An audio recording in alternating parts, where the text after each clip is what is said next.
Quality of legal services performed by other lawyers. We cover all the SEC schools, including Western Union and Venmo. I want that money! You know, 97.7 ESPN The Zone.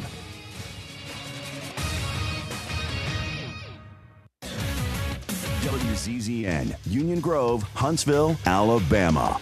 97.7 ESPN The Zone. This hour of The Drive is brought to you by Lynn Leighton Ford, located online at lynnleightonford.com. Welcome to The Drive with Wes Neighbors and Steve Moulton. Call into the Neighbors Wealth Management Hotline, 256-576-4977. That's how I roll. And I'm not going to drink and drive anymore. That's 256-576-4977. Now, here's Wes and Steve. Welcome into The Drive here on a Wednesday, and honestly, it kind of snuck up on me last night. Hard Knocks last night.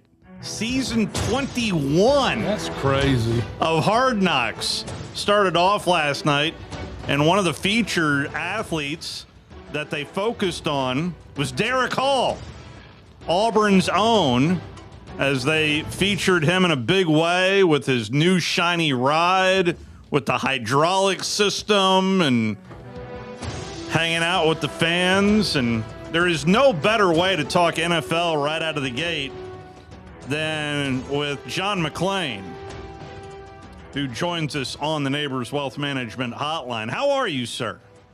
Guys, I'm doing great. How are you? Doing very well. It's another season is upon us, sir. It's my 50th, and even though it's 50, it's always kind of like I was a rookie again. I was involved at Sides of Texas training camp every day. Last Saturday, we had a celebration honoring Kenny Houston, the greatest strong safety in NFL history, on the 40th anniversary of his induction into the Pro Football Hall of Fame on the first ballot. And there were a lot of former Oilers there. There were Hall of Famers there. We took over a local country club because Kenny's not able to go to the Hall of Fame because of poor health, and it was a great way to start the training camp portion. That I've been out to Texans every day, and people come in here from out of town, media, and they're like, "Oh my God, it's so hot." And I'm saying, "You're here on a cloudy day. Give me a break. Wait till there's no clouds." And all they want to do is talk about the heat. And I say, "You're in Texas. What did you expect when you came here?" That's kind of par for the course there in the. Absolutely, it is, and I always get a big kick out of the fact when guys come in from, say, the Pacific Northwest, and they've grown up there, or they've grown up on the West Coast, like in the L.A. area, and they come here for the humidity, and they get it, and they're just like, it's like they've been shot when they're laying on the ground after practice, and they have a big cooling thing where you can go in it, players, and stay about 30 seconds before icicles start to form. It's amazing. During the 3-minute break, which they have multiple times during an hour-and-a-half practice, players run harder to that cooling place than they do when they're on the field. Yeah. That did kind of stand out to me. This was Mike McDonald saying 90 minutes. We will not. We will not have another 90-minute practice for our first Friday practice. Okay. I mean, you heard them complaining about a 90-minute practice right there, John. And they're in Seattle. Exactly. Places in the country. When West played, they used to have double-day practices. They would have no things like now. You have unpadded practices to get the players used to putting on the pads again, like you'd put a saddle on a horse and let the horse walk around without a jockey on him so the horse could get used to it.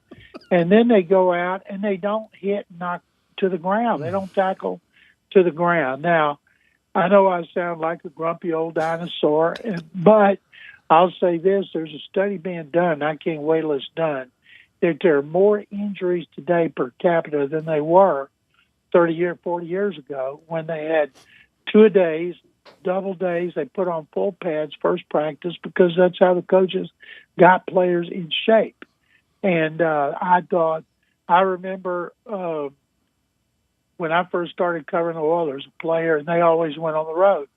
Player, there was a Bible in his room, and every night he would take it out, and his roommate asked him. He said, "Oh, I didn't know you were a faithful man. You were going to read the Bible." And he said, "No." And he beat on his knee with the Bible till it swelled up, and he couldn't practice Wow. 2-a-days the next day. And when they got off 2-a-days, then miraculously, it was a miracle. His knee quit swelling up, and he was able to practice once a day. I remember one time when a player got cut and he refused to leave, and had to get the police to come get him out of his dorm room. I remember another time.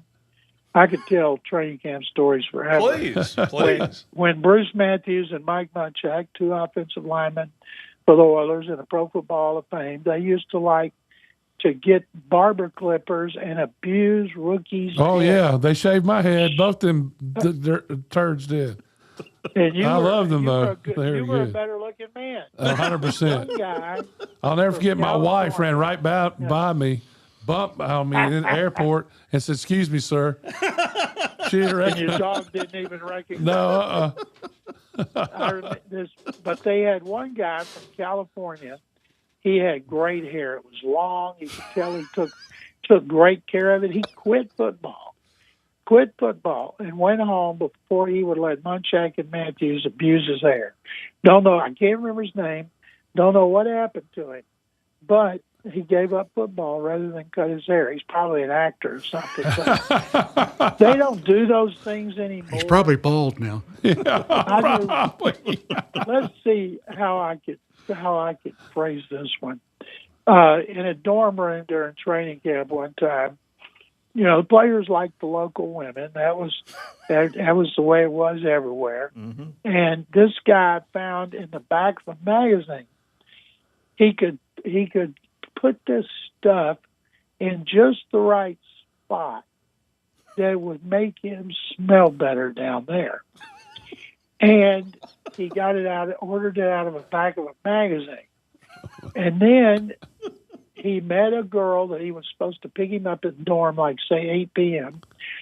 And he took a shower, cleaned up, and he started rubbing this stuff down there. And then all of a sudden you hear this screaming. Oh. Well, it burned. And it made him look like a chicken in a grocery store in a package. And he's screaming, he's jumping around, he's trying to get it under the sink, and we can't reach it. And then he stands on his head in the shower, has his roommate turn on cold water to try to help. That didn't. Finally, he went down there, and she stood him up. Oh.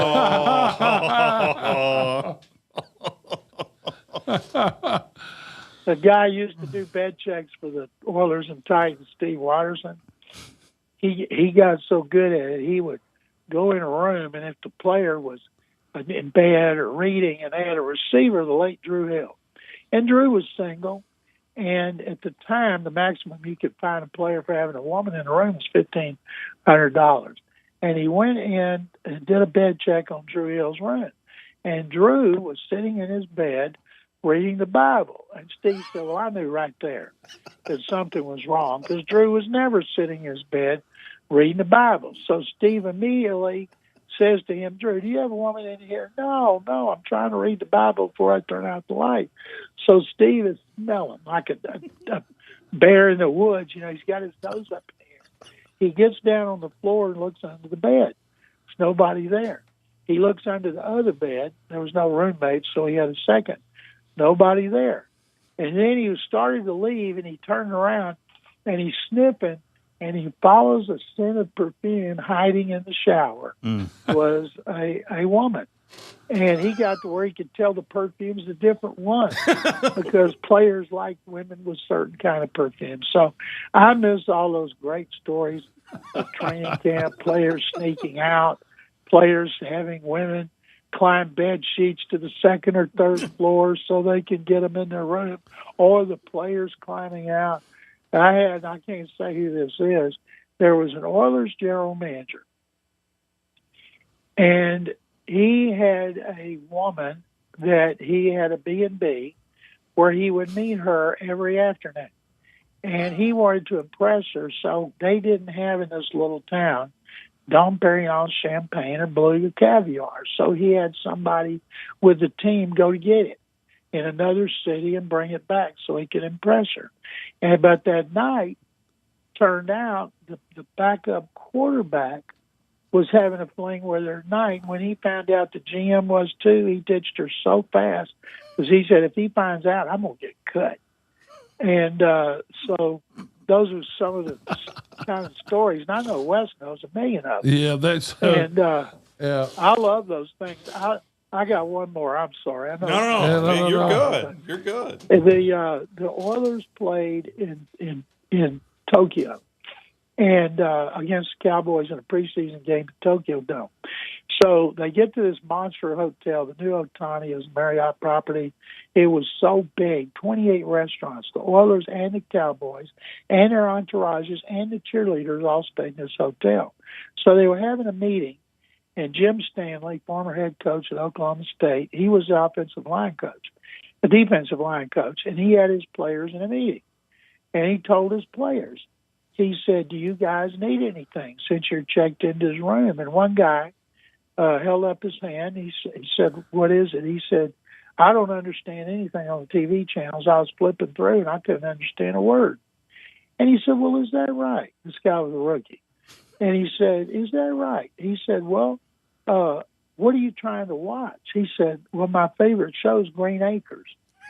And he said, Green Acres? He said, that's my favorite show, and I'm going to watch it. He said, well, how are you going to watch it? He said, I brought my TV from the dorm. And he goes, oh, why didn't I think of that? He said, would you like to watch Green Acres with me tomorrow night in my room in here? Oh, Coach, that would be great. So when his player knocked on the door to come watch Green Acres, every defensive lineman was in there. And when he opened it, the nicest thing they said to him, you dumb, you know what? How can you be so bleeping stupid? And no, they didn't get to watch Green Acres. Oh, man. I mean, I just watched that for Arnold the Pig. I mean, come on now. I mean, it's... One time it was that same player. They couldn't find him at their old facility, which Wes knew. They didn't have an indoor bubble back then. If it was raining really hard, they would get in their cars, go to the Astrodome, was close by, and practice in the Astrodome, and they couldn't find this player. And it was pouring rain, it was lightning, and they had a shed with a cover. And so they were looking for him, and somebody came back and said, hey, I know where Lorenzo is. Where is he?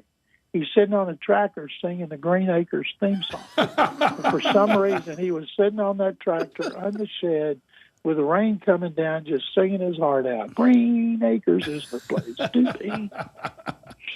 I mean, now farm living is the life for me. Who was the biggest character you think? And wow. And Rozier, where would you put him as in the list of characters? Well, Mike Rozier, of course, was a character, and the things that he did, I can't even say on here and get around it. But he was the biggest prankster I've ever seen. Was a strength and rehab coach, Steve Watterson, who was there from '86 until about 3 years ago in Nashville. He went to elaborate things to play pranks on coaches. One time, they emptied a coach's locker out over the weekend, and he came to work in an empty office. And it turned out they had hid it somewhere. And another time, they had a thing, and I'm sure they had this when you were there, that if it was your birthday, you got pies in the face. So guys would be so elaborate to avoid Steve Watterson getting them with pies in the face. So one time, Mike Munchak, their Hall of Fame guard, and his wife had been to dinner. They was like 9 or 9:30. They got home. Mike's looking around. He had a flashlight. He was shining in the bushes and everywhere. And right when he unlocked the back door and said, Marcy, I think I've gotten away from Watterson. He can't pie me on my birthday. And all of a sudden, Steve came out of some bushes where he'd been for several hours, covered in mosquitoes and ants, with two big old pies that he smashed Munchak in the side of the head with. He's lucky he didn't kill him. And their GM, Floyd Reese, one time they had to tie him to the goalpost because he would run from them. And a bunch of them grabbed him, tied him to the goalpost with tape, and then just smashed him over and over and over with tires on his birthday. Teams don't do that anymore. I always liked that because it built camaraderie. Jeff Fisher, when he was the Titans coach, Jeff did not let them do things to rookies. He didn't want any hazing, which made me think Jeff got hazed when he was a rookie with the Badass Bears of Buddy Ryan and Mike Ditka. And not going away to camp it changes something, because I thought the players always used camp for a bonding session that helped them. And I'm guessing, Wes, you thought that? Oh yeah, Mike Munchak and I were tight. I mean, and I was a rookie, so we were really tight. And they did shave my head though, 100%. And I didn't hide, I didn't fight it. I just went and got in the chair and let them. Well, what are you gonna do?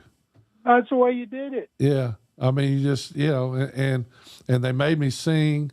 I was supposed to sing my fight song the last day of camp. I thought I gotten away with it. And I'm sitting there, and they said, "Rook, you're gonna have to sing for us." So I forget who was the guard from Georgia Tech. He wasn't there for about 6 months. What was his name? I can't even remember. Yeah, he came from L.A. He was really tall. I can't remember his name. Anyway, I sang "Bad to the Bone" instead of my fight song. That. George Thorogood. Yeah, and the guy from Georgia Tech joined right in. It was awesome, but I went blank. I couldn't. All of a sudden, I've been singing the Alabama fight song all my life. It just went totally blank because they caught me totally off guard. It was the last day in camp. That was because you were bad. Yeah. I'll tell you something else. Bruce Matthews thought by missing the first 2 weeks of his first camp in '83 as a top pick, he wouldn't have to do all that stuff. Nope, they did it to him. And in '77, my first training camp, they had a rookie tight end, Jimmy Giles, who was traded after that season to Tampa Bay to get the top pick to draft running back Earl Campbell. And in the luncheon that night, in the cafeteria that night, they told Jimmy Giles, who was a badass, Jimmy's about 6'3" or 4", 240, which was big back then, to sing, and he wouldn't do it. And Steve Kiner went on to be an executive at the University of Tennessee. Steve was a crazy linebacker. And Steve was screaming at him, went flying across the dinner table trying to get at him. And to start a fight, the players grabbed Kiner, pulled him back, and said, "You better sit your ass down. They kill you." And Giles was traded the next year. And they told me on my first camp to come up there and sing. And I went in front of the room because they asked me. They wanted me to sing my alma mater. And I said, "My alma mater, Baylor's not worth a damn, and I'm not going to sing." So they started pelting me with food, and the two I remember most became general managers in the NFL, Ted Thompson and Mike Reinfeldt, throwing rolls with butter and jelly hit me in the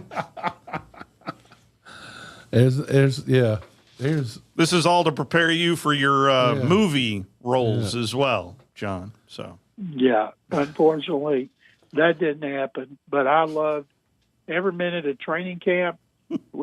Guys carried guns back then. Uzis. I asked one guy, "How'd you get an Uzi?" "They're illegal." He said, "Yeah, don't tell anybody. Damn sure don't print it." And I'm like, "What are you going to do with an Uzi in training camp? Who are you going to shoot? You never know when you might pick it." I said, "You're 6'3" and 250, and you lead the team in tackles. Who's going to pick on you?" He said, "Nobody, as long as I got my Uzi."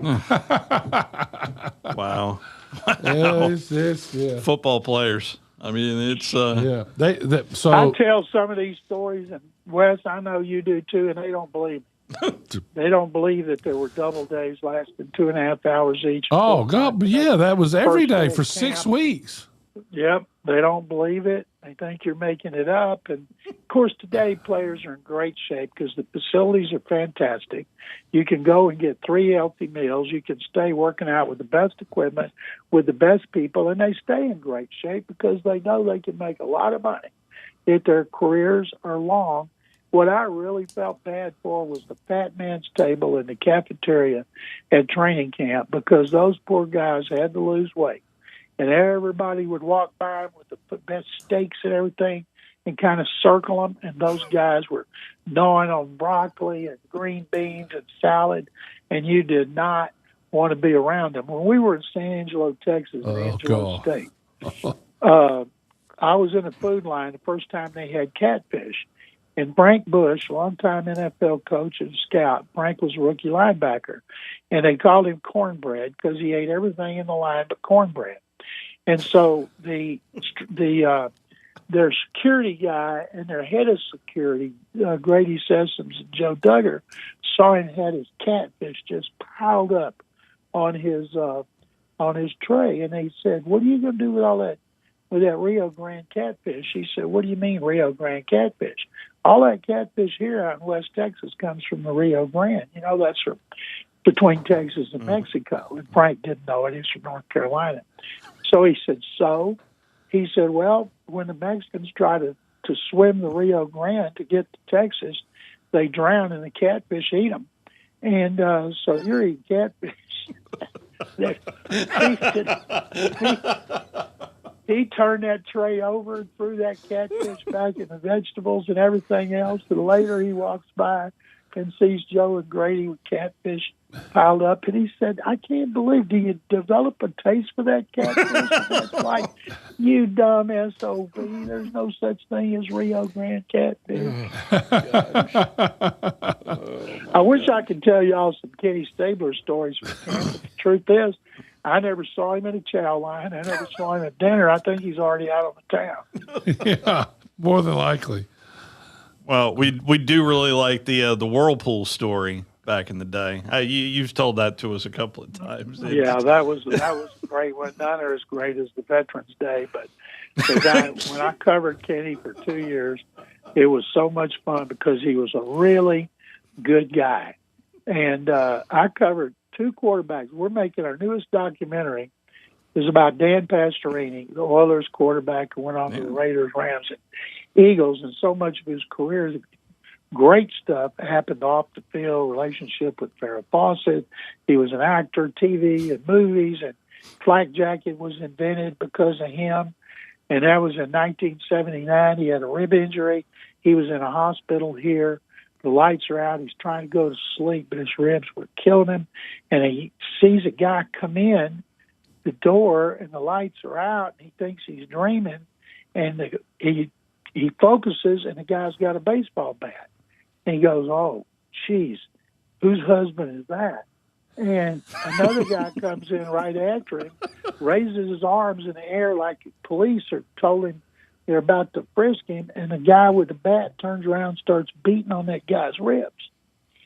And Pastorini like, "What in the hell is going on here?" And they said, "Mr. Pastorini, we're sorry. We've invented a thing that'll go around your ribs and it'll protect you. And we've been trying to go through the Oilers. Nobody will do it to help us. So thought this was the way to do it."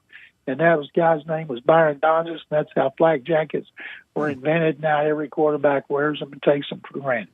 That's crazy. So there are certain classes that at least age me. How about you? I with Drew Brees, Larry Fitzgerald, Luke Kuechly, Roger Craig, Adam Vinatieri. It's just it's another level of age. At least I get a few more gray hairs and a few more that fall out. Honestly, John, that every time I see a class like this. Steve, this is my 50th training camp, and very seldom is there a guy that we vote in now who was born before I started covering the NFL. And I hate it. There's so many good ones like this next one. We got led by Adrian Peterson, then J.J. Watt, Tom Brady. And we have so many Hall of Famers who are deserving of the Hall of Fame, and they should be in, but we can't justify putting them in ahead of these guys. You know, Bill Belichick will be in next year, and it'll be another great class, but I like this one. I like them all. I keep thinking they've made it harder to get in, which I don't like. They've changed the rules on us, And I think there's so many out there from all decade teams who've never been finalists. And I wish we could put them all in, but it's always a great weekend. And I tell everybody, if you want to do two things that are the most special in the NFL, go to Canton, Ohio, to the Hall of Fame anytime, but especially on induction weekend. And the other times go to Lambeau Field, especially in December when it's going to be cold and hopefully big old snowflakes so you can be at the frozen tundra. You go to Lambeau, you go to Canton, you can go to heaven. Was there anything done to, because I cannot help but think that the committee themselves, because we had you on right after it was notified to everybody that Coach Belichick was not in the class, and you mentioned about the committee not knowing. Has there been anything so that doesn't happen again? No, you can't. You know, number one, when you don't make it, you get told. So you're going to tell people. And then your people are going to spread it. And that's what happened with Belichick. That's what happens with most of them. And they're supposed to keep quiet when you do make it. And it still gets out. And we on the committee don't know until we're just like fans. Belichick didn't make it. It only takes 10 people out of 50 to keep a guy out of the Hall of Fame. And I can't tell you why for sure Bill Belichick didn't get it on the first ballot because we don't know. But I do know this. You know, he masterminded the biggest scandal in NFL history, and that was Spygate. Then he oversaw Babygate and the way he backed out of the Jets on a napkin to go to the Patriots. I don't know that that's it. Yeah. But I do know this. He'll be in on the second one because he deserves it. But sometimes does somebody, if they have transgressions, that have cost their team, that have cost their fines and draft choices, do they skate in like those who didn't? And maybe that's the reason, maybe it wasn't, but I know he'll be in there, and it's just getting harder and harder because these guys coming out most recent have such impressive stats because the game is today made for impressive stats. And we try to look beyond them like a 1,000-yard rusher. That doesn't mean jack squat to me anymore. You're a 1,000-yard rusher, so what? And you're in the Pro Bowl. Okay, were you voted to the Pro Bowl or were you the fifth alternate? We really care about all pros because the committee that picks the all pros, you have to have media people who've covered the league at least 10 years, and you have a lot of former players, coaches, and general managers on that committee as well, just like we do on the Hall of Fame selection committee. And but anyway, it's different. It's harder. Some good people are going to be left out that deserve it on the first ballot. And when people go, oh, how could you leave this person off? I said, well, who do you want to kick out so your guy could get in? Do you buy? I'm sure you probably saw that 30 for 30, the two bills, and at least the explanation by Coach Belichick was that he had the agreement with Mr. Hess, who passed away, and then Woody Johnson comes in. Do you buy that explanation? If that's the case, why did he wait for the news conference and put it on a napkin? That's fair. Yeah. And why, if that was the case, why did Paul Tagliabue find the Patriots and Belichick if he was so understanding of an explanation like that? Well, I certainly understand. We're not going to do anything to you, but he did. Yeah. What are your bigger questions heading into this season, John? About the league? About the NFL as a whole. What are some of you? I know it's a fairly broad question, but I'm interested to see what interests you. All the quarterbacks who need new contracts. C.J. Stroud, will the Texans sign him to an extension? It costs $55 to $60 million. Excuse me, that's our dryer going off. $60 million based on him coming off bad playoff performances. And Bryce Young, they're going to wait next year to him, which I think they should do with Stroud. Don't know if they will. Baker Mayfield, what's going on with him? Kyler Murray's at make or break for Kyler Murray.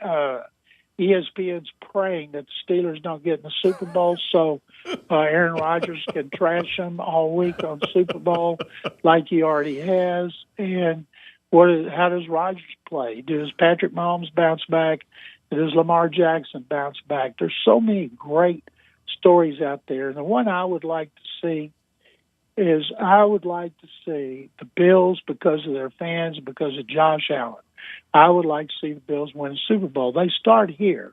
The Texans have beaten Allen the last 2 years, beat him up. Lowest rating he ever had 2 years ago. Last year they sacked him 8 times, and he starts off. Texans have the best defense. They get Josh Allen, Joe Burrow, Daniel Jones, and Dak Prescott in the first 4 games, and can't wait to see this defense play. And 3 best in Houston history, the Love You Blue Oilers with Bum Phillips. They had 3 Hall of Famers on defense, linebacker Robert Brazile, and you guys know very well. Nose tackle Curly Culp and end Elvin Bethea. And then Buddy Ryan's 1993 defense for Coach Jack Pardee that knocked out 11 starting quarterbacks. I tell players here to now, and they go, what? I said, well, the rules were different then. You can't do that now. You'd be put in prison. And but it was fun. So this defense has a chance in the 66-year history of pro football here being one of the 3 best. And, you know, after I spent some time with Wade Phillips, one of the all-time best defensive coaches. And when Spain won the World Cup, I asked him, I said, are you paying any attention to the World Cup? He said, yep. I just learned from Spain, defense still wins championships. The truth. 1 goal in 8 games. Unbelievable. That'll win you a few. And D'Amico Ryans as well. It just, I am amazed how it feels like he's been there a couple of decades. And I know from a playing perspective and now a coaching perspective he has, but it's fun to watch him here in Alabama of someone like a D'Amico Ryans, what he was able to accomplish on the football field, and now what he's doing as a head coach. He's been in the playoffs each of his first 3 years. He's won a playoff game, but he's lost the divisional round game on the road. Texans have never advanced beyond the divisional round. Last year they started 0-3. And then they bounced back and they finished 12-5, and then went 1-1, winning at Pittsburgh, losing at New England. And everybody loves D'Amico. Jadeveon Clowney just re-signed with the Texans, where he played his first 5 seasons. He had multiple offers. He had a starting offer, but he came here willing to rotate with Will Anderson Jr. and Danielle Hunter, the best pass rushing duo in the league. They keep them on the field about 65% of the time. Clowney led the Cowboys in sacks, pressures, tackles for loss last year. And, of course, the Cowboys general manager didn't try to bring him back. And so they're glad down here because Clowney lives here. And he didn't get along with Bill O'Brien at all. O'Brien traded him because he didn't like the way he thought Clowney wasn't serious enough about football. And everybody's told him, you're going to like playing for D'Amico a whole lot more than you like playing for Bill O'Brien. By the way, I got to tell you all a funny Nick Saban story. Please. I told y'all when Nick coached here in 1988, 89, defensive backs under Jerry Glanville, his players called him Nick Satan because he was so tough on them. And the personnel director, who would become general manager, Mike Olivac, liked to go around and sit in the position meetings in the back of the room and watch the position coach. And I knew Mike really well, and he told me early on after training camp, I like this new DB coach. He said he's tough on those players, and they had some veteran DBs who were very talented. They needed him to mold them. And one of them was a corner named Richard Johnson, who had come from Wisconsin, and they had used the number 1 pick they got from New Orleans for their great running back, Earl Campbell, who'd been traded to the Saints, and his former coach, Bum Phillips. And one time I saw Richard Johnson in the locker room by himself in what should have been team meetings. And back then, we could walk in the locker room, sit and wait for the players to come. Today, they would tase you and put handcuffs on you if you tried that. So I was standing there and I said, Richard, how come you're not in the meeting? And he said, Satan kicked me out for eating sunflower seeds. And I said, was that it? He said, yeah, that was it. And then I find out the other day from one of his former teammates, Richard liked to aggravate Saban. He would come in, take his chair, and instead of facing the film, facing where Saban was showing the film, he'd turn it around and face the other way just to anger him. So Satan kicked him out of the room, as he should have. And eventually Richard came around, and I was talking of Nick Saban's defensive backs those 2 years. There's like 6 of them had been coaches, including Chris Dishman, a corner head coach at Texas Southern University, and Marcus Robertson, a long time NFL assistant coach. And those guys must have learned a lot from him. Not Richard Johnson. He's been a real estate agent who earned a master's degree. Probably doing pretty well for himself. I think Richard has done really well. Wow. John, I can't thank you enough for the stories and the entertainment, which, by the way, I'm noticing on your X account now, Mad Dog Entertainment. Yeah, that's the name of our company. It was not my idea. I told the director once when we were driving to a interview that when I grew up in Waco, Texas, people called me Mad Dog. And he asked why, and I said, because when I was in the 7th grade, a girl was going to show me how to French kiss on Halloween. So I went, put all my candy up. I wanted to get there quick so I could learn how to French kiss. I was hopping fences, going through yards to get to the school playground where we were going to meet. The dog bit me. I didn't pay any attention to it, kept going, got up there, waited. She stood me up. Oh. And so my dad said, well, we got to find that dog. You may have to have rabies shots. And back then, rabies shots needles were long and thick. And he got him in the stomach. And so we couldn't find that dog. So my friends always call me Mad Dog. Still do when I go home to Waco. And so you ended up getting all those shots? Just one. Oh. And he ended up, the director said, we're going to call our company Mad Dog Entertainment. And you can find the PVIL story Separate But Equal on maddogentertainment.tv.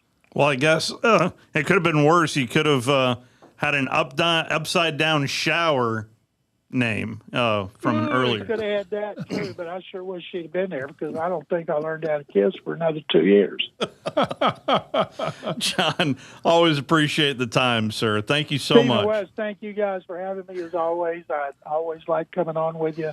And it's going to be a great college football season. Yeah. It's going to be a great NFL season. Baylor at Auburn right out of the gate. Yeah, well, I'll take Auburn. I have no confidence in Baylor whatsoever. But anyway, thank you. And anytime you want me, let me know. Thank you, sir. Thank you so much. 50th year covering the National Football League in Houston. And it's, boy, those stories. That was a lot of fun right there. Trevor Maddich is going to join us at the top of the hour. What is Lane Kiffin mania? I'll explain that as well. Big C is in the on-deck circle. Big C, I mean, yeah, that's a good way to go to break right there. We'll be right back.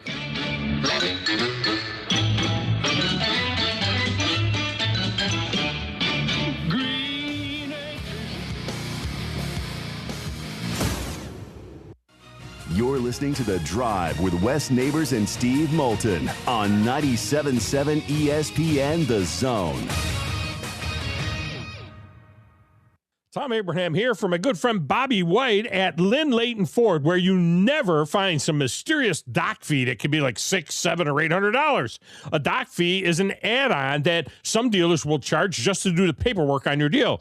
Now, Wes and I just bought F-150s at Lynn Leighton, and we're amazed at the ease of getting the deal done. Transparency is important in buying these days, and that's what you get at Lynn Leighton Ford in Decatur.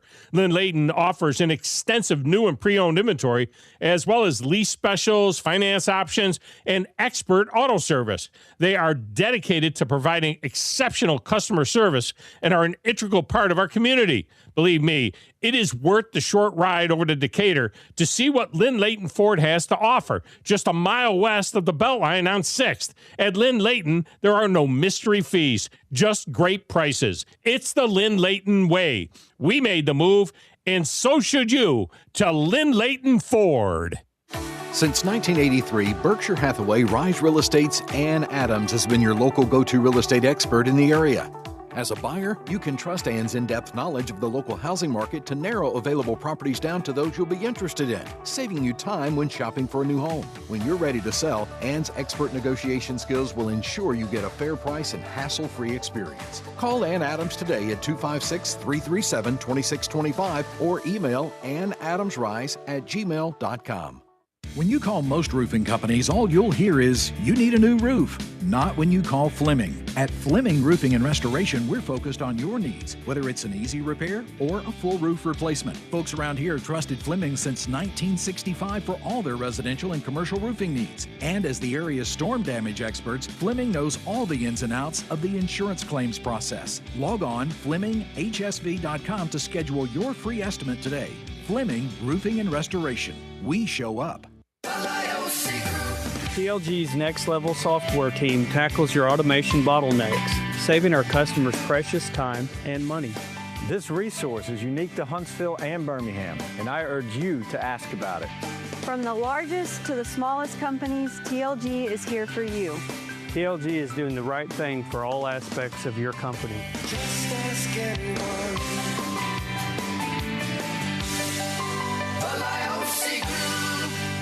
Bill Crawford here for the Regenesis Stem Cell Center, the place to go for golfers' elbow pain. Traditional treatments require significant time away from the golf course and often don't work. Dr. Charles Lee can treat golfers' elbow using platelet-rich plasma extracted from the patient's blood and get you back on the golf course after a 2-hour visit. Golfers' elbow can be permanently eliminated for a fixed price of $585. Golf season is here. Enjoy pain-free golf with just one visit to Regenesis. Since 1986, Full Moon Barbecue has been cooking quality meats low and slow over a hickory wood-fired pit. From ribs and wings, brisket, turkey, catfish, and sausage to the best butts in town. If you're planning a holiday or a birthday party, Full Moon has a large banquet room. And Full Moon is ready for your next catering or tailgate. Just call us and we'll take care of everything. 256-713-0070. Full Moon Barbecue on the Parkway next to Costco. The best little pork house in Alabama. Listen to the Rocket City Trash Pandas all season long. Swung on, rocketed, left center field. That's going to get down and go to the wall. Martinelli at first. He's on his way to second, and he'll pull in. There's the first ever cycle in Trash Pandas history. Trash Panda Baseball is only on Talk Radio WZZN. Kalen DeBoer spoke to the media earlier today. You're going to hear that full press conference at the end of this program. He did not name a starting quarterback, just to, make sure everybody knows that. But one thing that Kalen DeBoer did say, let's see whether or not I can bring this up in a timely fashion, is the rankings.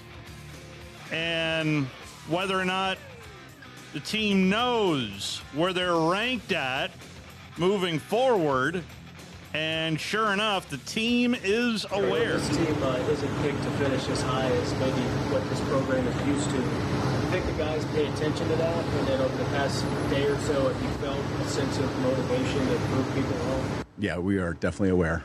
So that was probably the most notable moment of the 12 minutes and change, that they are aware of where everybody, the coaches, rankings. It was the first time, I think, since 2008 or anyway, it's preseason. Yeah, I don't need to be worried about that. They need to be worried about what to do, how to get better, what to concentrate on. Big C. Where they're ranked. Preseason doesn't really matter. It's at the end of the season I'm as concerned about. I will get to Lane Kiffin mania here momentarily. I kid you not. That was a question by a member of the media in Baton Rouge today. Big C, how are you, sir? I'm good, Steve. How you, Wes? How y'all doing? Big C, I'm doing great. Great. Appreciate your patience. Oh, yeah. Well, I listened to the last 12 minutes of it, but that was interesting interview there. And y'all said he's been covering the Houston Oilers or the he's from the Houston area, but also covers the Titans, because that's, of course, where the Oilers were before they became the Tennessee Titans. And but he's been on the rules committee for. The Legends committee for the NFL for forever. for it feels 40 like years. it. Yeah. He said he's been doing this for 50 years. 50 years. 50 This is years. his Yeah, he's a good 50th dude. year. Yeah. Golly, that's amazing. So he had a few training camp stories. Right, I Oh, bet you've got a couple of training camp stories there, Big C. I bet he did. Yep. Big C was in a lot of people's training camp stories, actually. I believe it.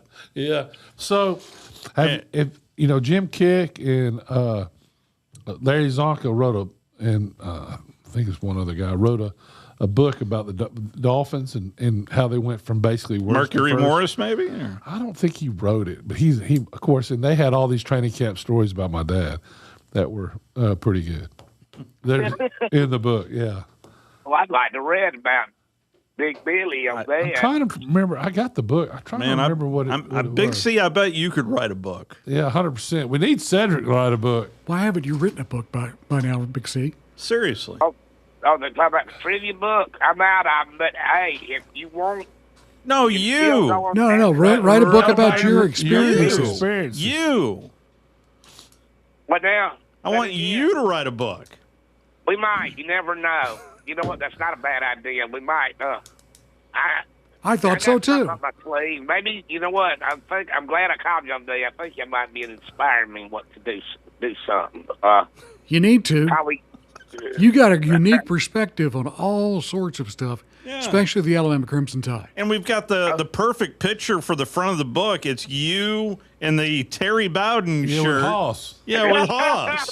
I mean, either that or one with your big hat and 6-shooters. Yeah, well, that was a classic. That may be on the back cover. No, maybe. Yeah. Oh, yeah. About the offer. Me, I need the money. I make 2 shirts. I know I'm not Terry Bowden, and then Peyton Mooney, I need the money. Oh yeah, I would have claimed emotional distress. You had a real good lawyer that knows how to get the money, something like that. That would be a pretty good deal. So, Big C, do you remember the first time you're not going to remember this, the first time I met you? I hate to say this, I don't, but you were a lot younger than you. Yes, I was like, I was either 14 or 15. Maybe. Where did I meet you at? On the sideline of the Tennessee-Alabama game. Was that the year? Was that okay when we were in Birmingham and got behind? No, it was 17-0. No, it was 20. It was in Knoxville. It was in Knoxville. Oh, that was a fun game. We didn't, the band. But you know what my job was that day? What was your All job? we had to do was get the. It's a long story, but anyway, my job was to holler, punt team, be ready. That was it. I mean, they ran the balls for both teams because if the football went up, fans up there wouldn't give the football back if they kicked the extra point or field goal. Right. They kept the ball, so we just left it. They ran the balls for both teams up there. So, I got you. Yeah. Got up there. Because they would never give it back to the opponent. I got you. No, they wouldn't. Yeah. No. That doesn't sound like the Tennessee fans that we've got. Yeah, They trade you an orange or a golf ball for it, right? Yeah. Packet of mustard. Packet of mustard.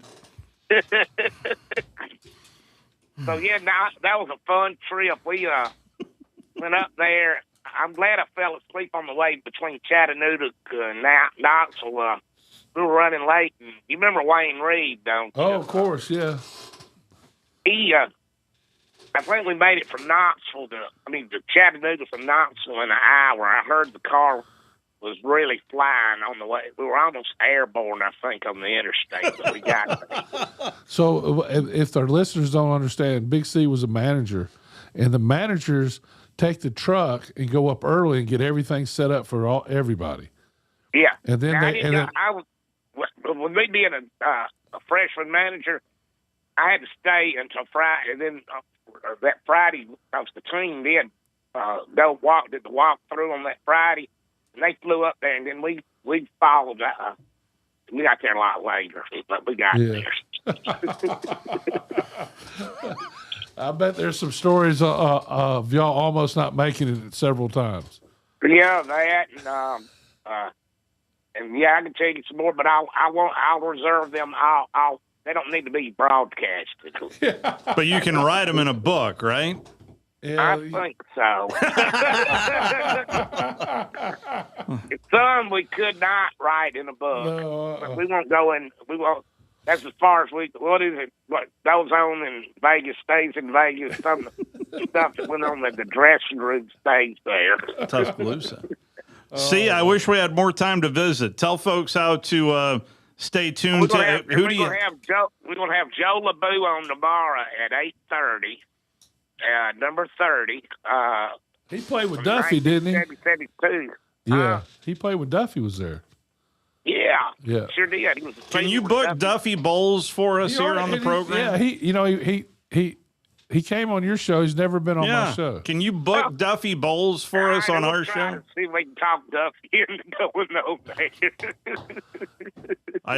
Because I've bumped into him twice. Some sort of exchange student program thing here? Yeah, a little it's Merrill's dad. Yeah. Yeah. You'd think you'd be able to call him and get him Come up. on. Yeah. Come on. But, That's all right. They big time me too. Go to Talking, TALKIN _sports, Big C on Facebook. Yep. We'll be on at 8 a.m. tomorrow morning, Talking Bama with Big C. At 8:30, we'll be interviewing Joe LeBou. And he was there during some good times also. Appreciate you hanging tight with us and staying awake as well. Oh, yeah, I'm awake today for some reason. I don't know why, but You don't know why. I don't know. I know what I tell you. I think I know the secret. I think when I came back, I pigged out, and somehow or another, when I eat a lot, it makes me sleepy. All good. Big C. Right, well, y'all hang in there. Always See you, appreciate Steve. you. See you, Wes. Thank you. See you, Big C. Trevor Maddich is going to join us in about 15 minutes' time. We'll be right back.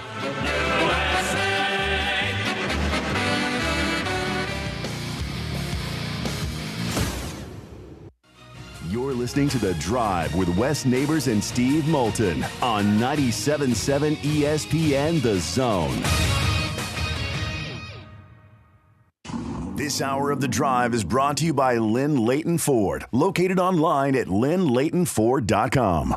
Tom Abraham here for my good friend Bobby White at Lynn Leighton Ford, where you never find some mysterious dock fee that can be like $600, $700, or $800. A dock fee is an add-on that some dealers will charge just to do the paperwork on your deal. Now, Wes and I just bought F-150s at Lynn Leighton, and we're amazed at the ease of getting the deal done. Transparency is important in buying these days, and that's what you get at Lynn Leighton Ford in Decatur. Lynn Leighton offers an extensive new and pre-owned inventory, as well as lease specials, finance options, and expert auto service. They are dedicated to providing exceptional customer service and are an integral part of our community. Believe me, it is worth the short ride over to Decatur to see what Lynn Leighton Ford has to offer, just a mile west of the Beltline on 6th. At Lynn Leighton, there are no mystery fees, just great prices. It's the Lynn Leighton way. We made the move, and so should you, to Lynn Leighton Ford. The company is Eagle Masonry and Insulation, but did you know they're also Eagle Landscaping and Dirt Work? Eagle can take care of all your landscaping needs, including irrigation, sod work, and planting, both plants and trees. On the dirt work side, Eagle can grade and build your pads, haul dirt in or out, and even do erosion control. Philip Love and his team can do it all for you. The website is the same, insulatewitheagle.com, as is the phone number, 256-755-1556. Give them a call and see what Eagle can do for you. Eagle saves you time. Eagle saves you money. The Orthopedic Center. It's in the name. TOC, the premier choice for all your orthopedic needs. With over 40 physicians and 20 centers of excellence, TOC is the name to trust for complete, expert orthopedic care. And that word center, we mean it. With more than a dozen locations across North Alabama and the Tennessee Valley, TOC is in your community whenever you need us. As the state's largest orthopedic practice, TOC is built on trust. Trust we've earned with every patient we serve. You can see that trust on the field, too. As the official sports medicine provider for the Huntsville Havoc, Huntsville City Football Club, Oakwood and Alabama A&M universities, thousands of athletes and coaches count on TOC to keep them in the game. From student athletes to unexpected injuries, our urgent ortho clinics offer prompt, expert care. No appointment necessary. So remember, when it comes to your health and mobility, trust the name that says it all.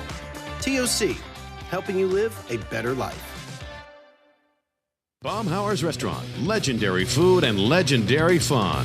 Whether you're craving the freshest seafood from Alabama's Gulf Coast, juicy chicken or char-grilled steaks seared to succulent perfection, you're craving Baumhauer's Restaurant. Add to that a sports-themed atmosphere and HD flat screens every place you look. For a sneak peek at the menu, go to baumhauers.com. Legendary food, legendary fun. Baumhauer's Restaurant. TLG software team brings you Bamboo HR. Bamboo streamlines everything from hiring to offboarding and eliminating manual HR tasks. With Bamboo, our customers have saved time, stay organized, and keep employees happier with a seamless HR experience. This is unique to Huntsville and Birmingham, and I urge you to ask about it. Just ask anyone.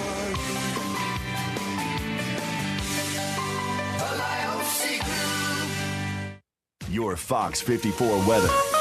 I'm Fox 54 Weather Impact meteorologist Emily Owen. Partly cloudy skies are expected for this Wednesday night across the Tennessee Valley. We'll see low temperatures fall into the low 70s for the overnight. Looking ahead into our Thursday, isolated showers and thunderstorms will be possible in the afternoon. Expect to see mostly sunshine. High temperatures warming into the low 90s for the afternoon. Your Fox 54 weather, only on 97.7 ESPN The Zone. I'm Bill Crawford, the host of The Point with Bill Crawford. Tune us in Monday through Friday from 2 to 4 p.m. on Talk Radio WZZN. How about a 4-game winning streak for the Rocket City Trash Pandas? The first place Rocket City Trash Pandas. They have a 1.5 lead over Knoxville, 3 games north of Birmingham. You'll be able to hear that full game over on Talk Radio WZZN. Chris and Josh will have the call as Trash Panda is performing awfully well. The over-under, at least what I went into with Lane Kiffin talking today, I thought we were going to get about 3 Sam questions in regards, and I would have been way under. Your total, if you go back and listen to today's press conference with Lane Kiffin, 5 questions about the quarterback. And although my favorite worded question by far, this one's the leader in the clubhouse right now, just across the board heading into fall camp.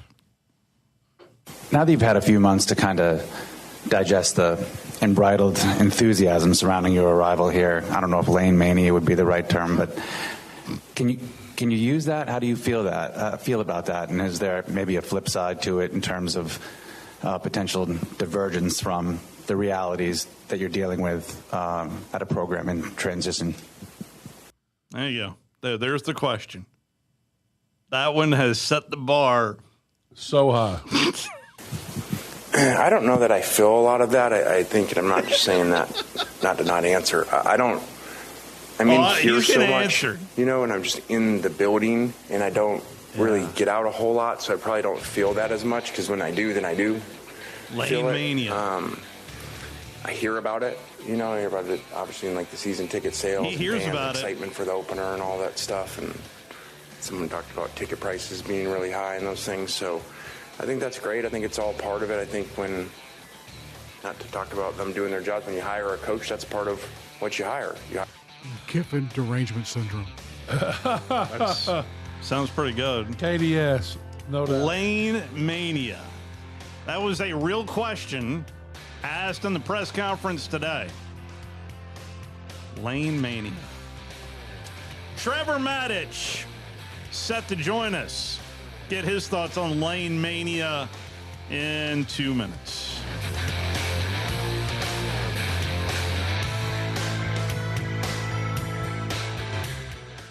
Tom Abraham here for my good friend Bobby White at Lynn Leighton Ford, where you never find some mysterious dock fee that can be like $600, $700, or $800. A dock fee is an add-on that some dealers will charge just to do the paperwork on your deal. Now, Wes and I just bought F-150s at Lynn Leighton, and we're amazed at the ease of getting the deal done. Transparency is important in buying these days, and that's what you get at Lynn Leighton Ford in Decatur. Lynn Leighton offers an extensive new and pre-owned inventory, as well as lease specials, finance options, and expert auto service. They are dedicated to providing exceptional customer service and are an integral part of our community. Believe me, it is worth the short ride over to Decatur to see what Lynn Leighton Ford has to offer, just a mile west of the Beltline on 6th. At Lynn Leighton, there are no mystery fees, just great prices. It's the Lynn Leighton way. We made the move, and so should you, to Lynn Leighton Ford. WZZN, Union Grove, Huntsville, Alabama.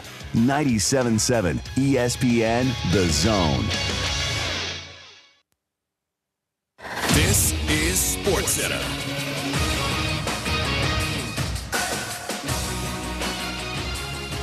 RBI double from Pete Crow Armstrong in his 7-6 win over the Dodgers. Shohei Ohtani went deep twice in LA's season-high 6th consecutive loss. Blue Jays got by the Astros in 10-5-4. Rangers shut out the Giants 6-0 and moved within a game and a half of Houston in the AL West. Junior Caminero homered for the third time in the series against the Rockies. AL leading Tampa Bay beat Colorado 4-0, 11th sweep of the season for the Rays. Yankee slugger Aaron Judge out since May 31st with a stress fracture in his right rib. Cleared for light activity. He remains confident he'll return to play this season. Judge says he'll likely need to undergo another scan before being cleared to hit and throw and take part in other baseball activities. Mr. Diggs goes to Washington. Free agent receiver Stephon Diggs set to sign with the Commanders a one-year deal worth up to $12 million. He strengthens Washington's receiver group and gives the team a proven receiver opposite Terry McLaurin. ESPN NFL front office insider Mike Tannenbaum. I like it a lot. When you think about Terry McLaurin hopefully being healthy, Stephon Diggs comes in, has 74 career touchdowns, over 11,000 yards. They also drafted Antonio Williams from Clemson, who's a good player when healthy. So I really like this move. Gives them necessary depth that they needed at the receiver position. Interesting development for the Rams. Aaron Donald worked out today for the team, wanted to do a workout in a football helmet. Even though he didn't wear pads during it, he did use Rams team equipment at the facility during training camp.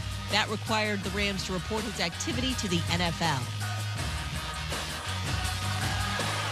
Hey, it's Michelle Spellman, and coming up Thursday, we go two-a-days with the Cardinals and the Panthers. I'll tell you if there's a world where the Cardinals will actually be the better team in 2026. It's on Sportsman, 6 a.m. Eastern, right here on ESPN Radio, ESPN2, and ESPNU. 97.7 ESPN, The Zone. Welcome to The Drive with Wes Neighbors and Steve Moulton.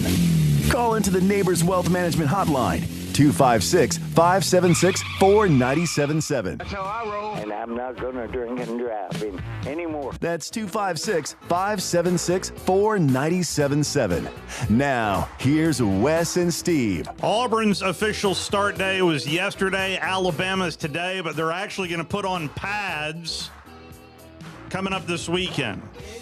So there's that. So I guess technically fall camp is open, but it really doesn't feel like you're there until I know pads are on and away we go.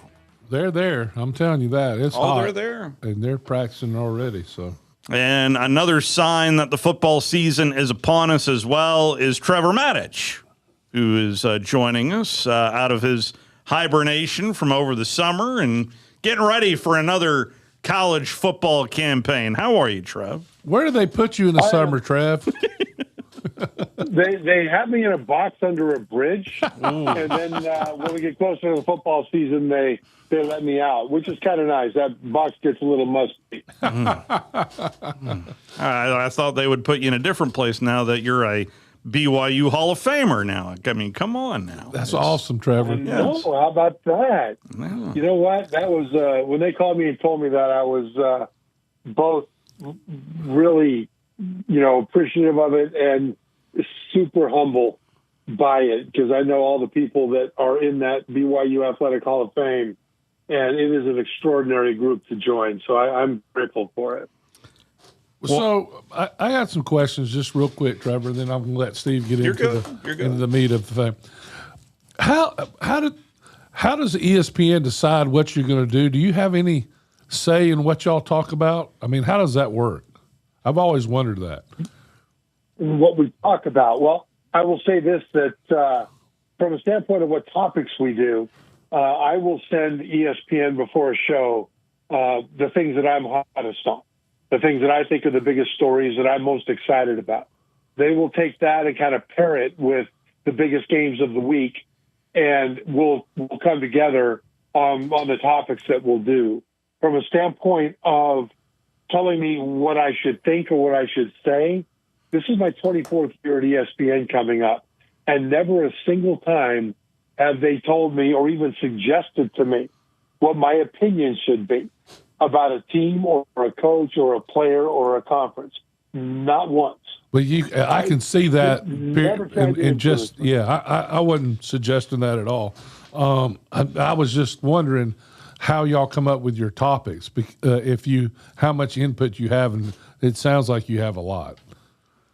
Yeah, no, I have a lot, and I don't dictate it, but I will always send to the producers an email with far more stuff than we could possibly get to that I'm most excited about. And then I might have a breakdown on, or maybe instead of a telestrator breakdown, it's an iPad breakdown where we'll just telestrate on the iPad, or we want to do a demo about, or something like that. And so we put all that out there. And then what they'll do a lot of times is, for example, if I put some ideas out there about a couple of quarterbacks we could talk about, if they're doing an interview with a quarterback on that show, then we might have me do my topic about that quarterback or my topic about the defense that he'll be facing in that upcoming game. And so these are ways that we kind of come together on all this stuff. What you don't do is you don't say, okay, guys, I'm going to show up for the show. You guys let me know what we're going to talk about. No. Let's just turn the mics on and have at it, right? Yeah, no, you contribute, and guys are really good about that. And the thing is, though, I'm known as an outside-the-box thinker there in terms of topics and how to approach topics. And they've been really amazing at always listening and often letting me do my outside-the-box idea. You know, it doesn't always work that way, but they always listen. So it's a great place to work from the standpoint of getting your ideas to them and considered. One of the bigger stories is, I'm sick of watching C-SPAN, by the way. I want to talk about what the stuff that's actually going to matter coming up this, and not that, what DC is doing doesn't matter from a big picture standpoint, but one topic that we've talked about quite a bit is the SEC going to 9 conference games, and was just wondering if you had a thought on that here moving forward now that the Big Ten and the SEC both with 9 conference games and a smattering of ACC teams with 9 conference games. Yeah, I think it's great.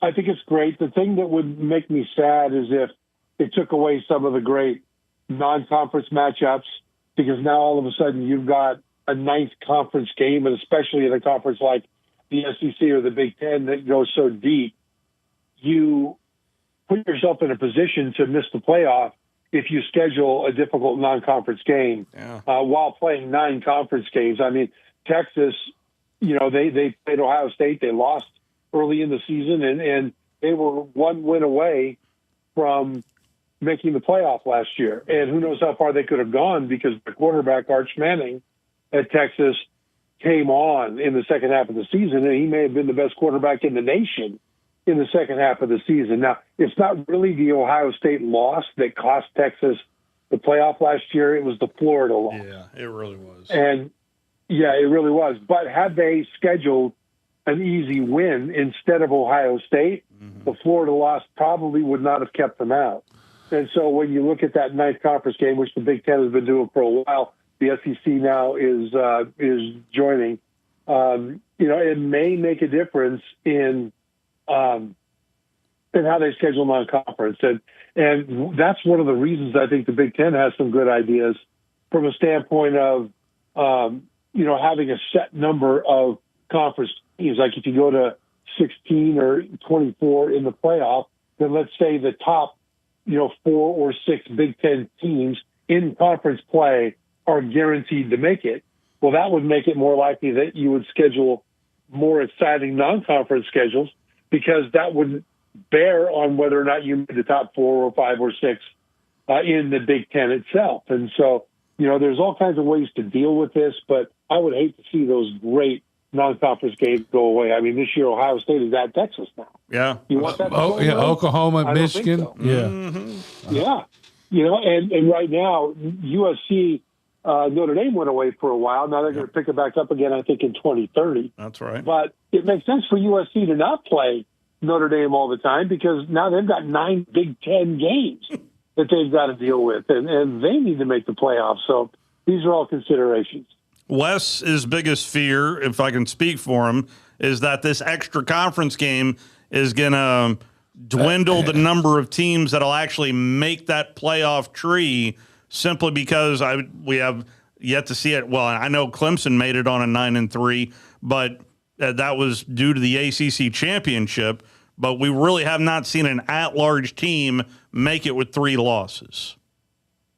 No, and that's what the coaches are thinking, and that's one of the reasons, by the way, that the coaches, especially in the SEC, accepting 9 conference games, are thinking, okay, you give us 24 teams in the playoff, we're fine with that, because we can make the playoff at 9-3, right? Yeah. And all of a sudden, they didn't expand it this year, so we'll see what happens. But see, that's a big part of the problem, and Nick Saban has been big on this, where he has talked about how a 9-3 team in the SEC, and I think we could add the Big Ten, depending on their conference schedule and non-conference schedule, might be a lot better than a 11-1 team from a conference that didn't end up playing a whole lot of tough teams.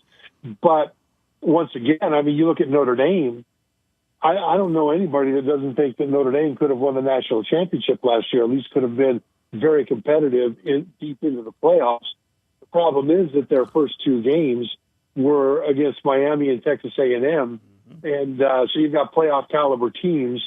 They lost those 2 games by a combined 4 points, with a quarterback making his first 2 starts.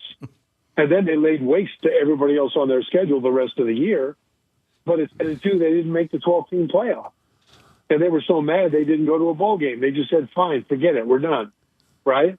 And so this is where, even 10-2 might not be good enough to get you into the playoff. And so you've got to schedule in a way that, because the playoff now is the most important thing, maybe the only important thing now for coaches, certainly, to extend their longevity at a school, you've got to make it. And it hurts you if you're scheduling non-conference games in a way that fans would want to watch, but that would limit or diminish your potential for making the playoffs. So, I think fans have to decide what their priority is, and they need to pipe up so that their voice is heard. So, a couple things. I think what hurt Texas too last year wasn't just the Michigan game, is they went to overtime to beat both Mississippi State and Kentucky and looked terrible in those games. I mean, they were You mean the Ohio State game? No. I'm saying the Texas game. They tied. In Mississippi State, they beat Mississippi State and Kentucky in overtime. Yeah, both of those schools, and looked horrible in both of those victories. It wasn't just, and you look at the other thing we were discussing. The problem I have, Trevor, and the reason I was upset when the SEC went to 9 games is because the Big Ten had said, hey, we're going to go to 16 games if you go to 9 games. 16 games as far as the 16 playoffs. teams? Yeah. And so we changed it, and then they said, hey, no, we're not going to go to 16. We want to go to 24. And my thing is that's 8 more losses. And I get that they have 9 games already. But to me, the Big Ten is not even close as deep. On the top, there's some really good teams, but they're not as deep as the SEC. And to me, if you add 8 more losses last year, we get maybe 2 people in. I just don't. I think they should have held the Big Ten feet to the fire before they decided to go. It's like they made a decision to go to 9 teams thinking we were going to 16, and then we don't do it. Well, they shouldn't have waited until we went to 16 to go to 9. Does that make sense? I think that's it. Yeah, that makes a lot of sense, and I've heard that out of the SEC. I mean, there's been a lot of complaining about that out of the SEC. I think part of the reason that the SEC went along with it was that they expected, expansion to the playoff. But at the same time, I've got to think that the SEC is astute enough, and I know Greg Sankey, their commissioner, is astute enough to figure that maybe it wouldn't expand, and they went ahead and agreed to it anyway. And so I am slow to think that the SEC got duped by the Big Ten. I don't think they would be duped. I think the SEC is very deliberate in how they make their decisions.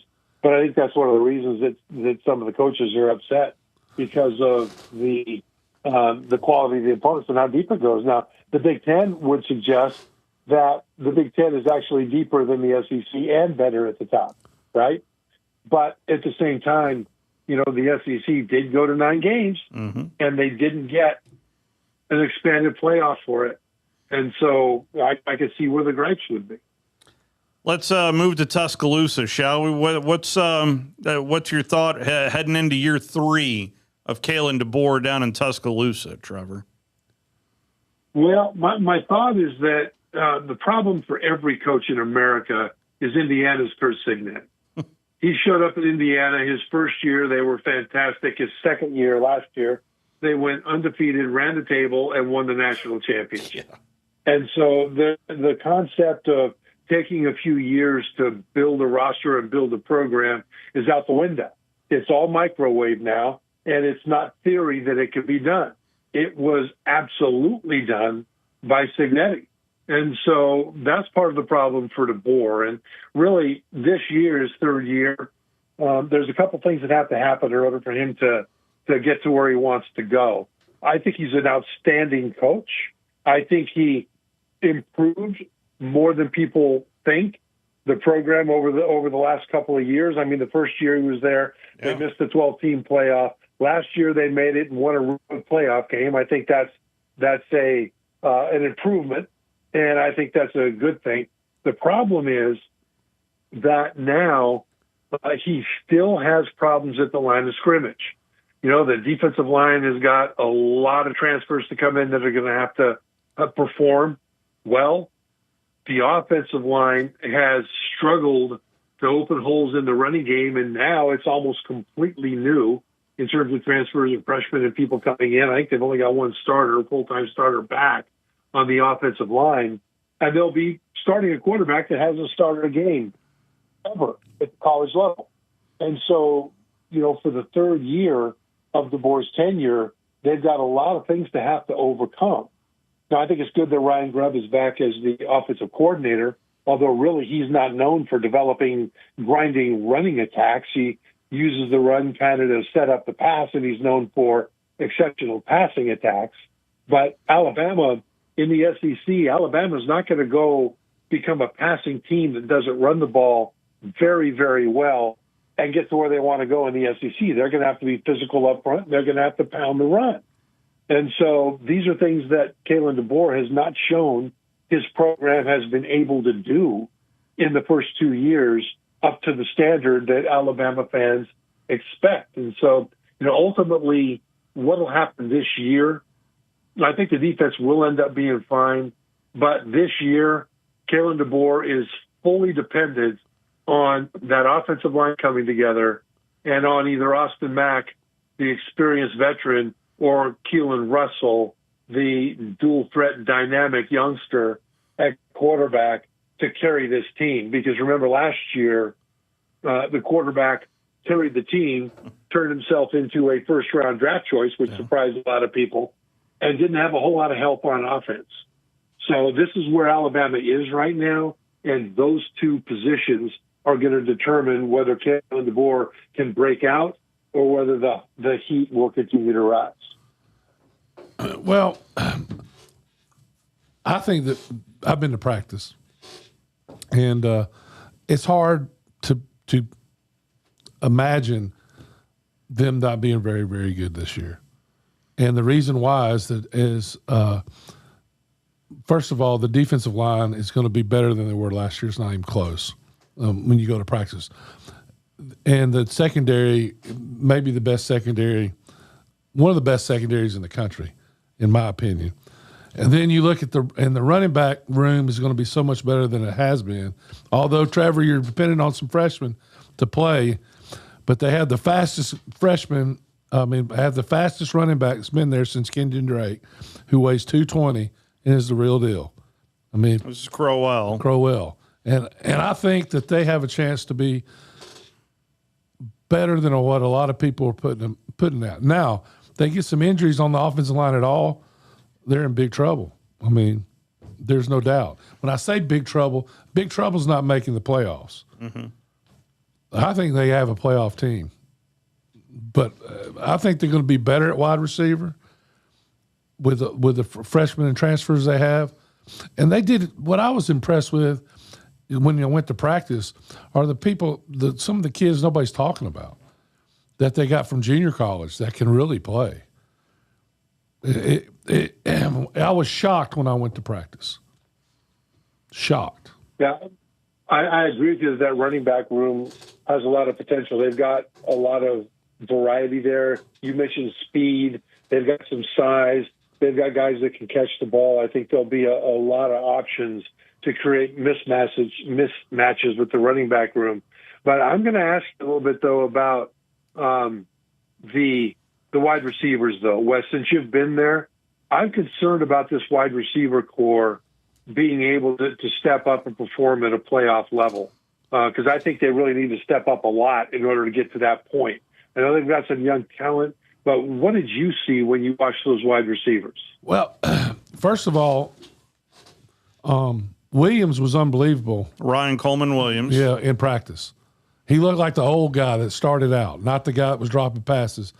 And the competition, Trevor, was like it was in years gone past. Between the DBs and the wide receivers, they have a freshman that's 6'6", made a bunch of plays in the 8A game against those. They have they have several guys that were freshmen last year. Number 17, help me out, Steve. I'm not looking at my I don't have my caught touchdown passes in the Oklahoma game. 17. About Lottie Brooks. Yeah. Lazare Brooks. Yeah. They have a transfer from junior college that is making plays. That's Morgan. Morgan's the freshman. Yeah. They have another kid that's making plays all over the field who was a junior college transfer who they mentioned at media days, all the defensive backs. Meadows. No, they mentioned Meadows, but the other guy that's the junior college transfer. Meadows was the guy that got knocked out in the Missouri game last year. They have. I'm not worried about the receivers. I'm worried what you said in the beginning is that you have two offensive linemen that have ever taken snaps for the University of Alabama. And to get those guys to come, that's what's going to be the difference to me. And then if you get anybody that get it wrong, if the center gets hurt or a guard gets hurt, they're going to be out there with guys that haven't played before. And that's what the only thing that makes me nervous. Both quarterbacks, these guys are very, very talented kids. And yeah, they don't have a lot of experience, but what they do when you go see them practice, they look. Especially the freshmen who played tremendously in the 8A game as well. I would. Have you watched the 8A game, Trevor? No, I didn't say. You know what? I don't tend to watch. Yeah, I don't usually either. You can't get much out of them. So go ahead. But you just had a bunch of the young kids making individual efforts that you're like, wow. I was, and usually I'm like you. I don't watch them. Well, Keelan Russell balled out in the 8A game. I mean, he was throwing dimes. Yeah. I mean, see, the question there. I'm sorry. Go ahead. No. That's important, though. Yeah. If that secondary, that matters. Exactly. Exactly. Because I mean, he was throwing it to where only his receivers could catch it, and it was impressive, very impressive, to the point where Kalen DeBoer was trying to lower expectations because Austin Mack was hurt, and he wants the competition. And he didn't want to name just like after, but there was a lot of people thought he should have named him after the 8A game. That's why I'm wanting you to watch it, because a lot of the questions that I think you have will be answered just by watching that tape. Well, I'll go back and look at that. The reason I typically don't watch spring games is that a lot of times coaches will scheme great success for their quarterback. Yeah. Yes. So that the fans are fired up about it. The quarterback is reading great things about himself on social media. His confidence is through the roof. Fans are excited. The coach looks brilliant, and then all of a sudden